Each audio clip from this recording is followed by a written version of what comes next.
Undoable. Well, you asked for it, we listened, and then we built it. Undoable, the ability to step back in time and undo your recent additions. When designing your killer email, it may go through several revisions before it's ready to go. And sometimes you may think it looks perfect, but your colleague may prefer a previous version. On other occasions, you may just be a bit judicious with the delete key and consign an hour's worth of work to the ether, never to be found again. I could go on, but on an upshot, there is lots of reasons why you may want to retrieve something that has been deleted. Let's say hello to Undoable.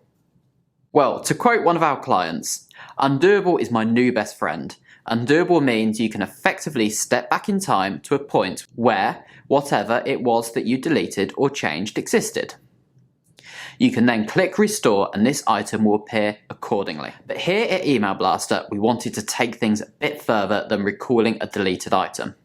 We wanted to create a visible timeline, giving you a clear view of everything that you've done in that session and the ability to move both backwards and forwards at any point in the timeline.